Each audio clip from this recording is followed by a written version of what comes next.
आज से करीब 65 साल पहले एक ऐसी ट्रेन लूट हुई थी जिसे आज भी दुनिया द ग्रेट ट्रेन रोबरी के नाम से जानती है। इस लूट की प्लानिंग लूट वाले दिन से पूरे 1 महीने पहले ही शुरू हो चुकी थी। इस पूरे प्लान के मास्टरमाइंड थे गॉर्डन गुडी, बस्टर्ड एडवर्ड्स और ब्रूस रेनाल्ड्स। ये तीनों अपराधी तो थे, लेकिन इन्होंने पहले कभी ट्रेन नहीं लूटी थी। इसी वजह से इन्होंने ब्रिटेन के एक ऐसे 3 अपराधियों को अपने गैंग में शामिल किया जो ट्रेन रॉबरी में एक्सपर्ट थे। ट्रेन को अच्छे से समझने के लिए एक पुराने ट्रेन ड्राइवर को भी इस प्लान का हिस्सा बनाया गया और रेलवे सिग्नल से छेड़छाड़ करने के लिए एक टेक्नीशियन को भी शामिल किया गया। इस तरह कुल मिलाकर 16 एक्सपर्ट लोगों का एक गैंग तैयार हुआ और लूट के लिए तारीख तय की गई 8 अगस्त 1963।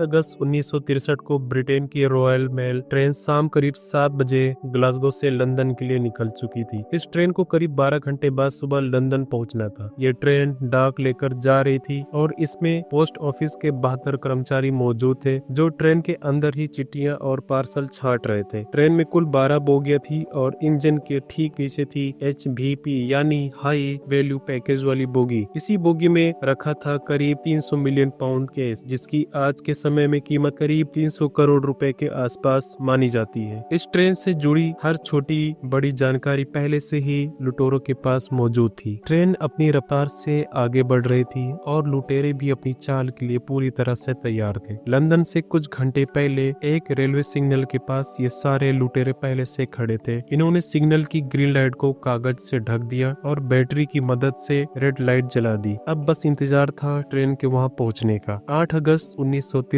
की सुबह करीब 3 बजे ट्रेन उस सिग्नल तक पहुंची। ट्रेन चला रहे थे 58 साल के ड्राइवर जैक मिल्स। जैसे ही उन्होंने रेड सिग्नल देखा, उन्होंने तुरंत ट्रेन रोक दी और यहीं से इस ऐतिहासिक लूट की शुरुआत हो गई। जैसे ही ट्रेन रुकी, 16 के 16 लुटेरे अंदर घुस गए। एक लुटेरों ने सीधे इंजन में जाकर ड्राइवर जैक मिल्स के सिर पर लोहे की रॉड से जोरदार वार कर दिया, जिससे जैक वहीं बेहोश हो गए। इसके बाद लुटेरे इंजन के पीछे वाली बोगी में पहुंचे जहां 128 बॉक्स रखे हुए थे। इन बॉक्सों के अंदर था करीब 300 मिलियन पाउंड कैश। सिर्फ 15 मिनट के अंदर इन सारे बॉक्सों को ट्रेन से बाहर निकाला गया। बाहर एक ट्रक पहले से तैयार खड़ा था। लुटेरों ने ह्यूमन चेन बनाकर एक एक बॉक्स ट्रक में डाला और फिर उसी ट्रक में बैठकर सभी लुटेरे मौके से फरार हो गए। इस लूट के बाद ब्रिटेन की पुलिस ने सालों तक जांच की, कई लोगों से पूछताछ हुई और कहा जाता है कि ट्रेन के अंदर से ही किसी व्यक्ति ने लुटेरों को ये जानकारी दी। कई सालों बाद पुलिस लुटेरों को पकड़ने में कामयाब तो हो गई, लेकिन ट्रेन से लूटा गया पूरा कैश कभी वापस नहीं मिला। यह लूट इतनी बड़ी और इतनी प्लानिंग के साथ की गई थी कि आज भी इसे द ग्रेट ट्रेन रोबरी कहा जाता है। इस घटना पर कई फिल्में और कहानियां बनाई जा चुकी हैं और ये लूट आज भी दुनिया की सबसे मशहूर ट्रेन लूट में गिनी जाती है।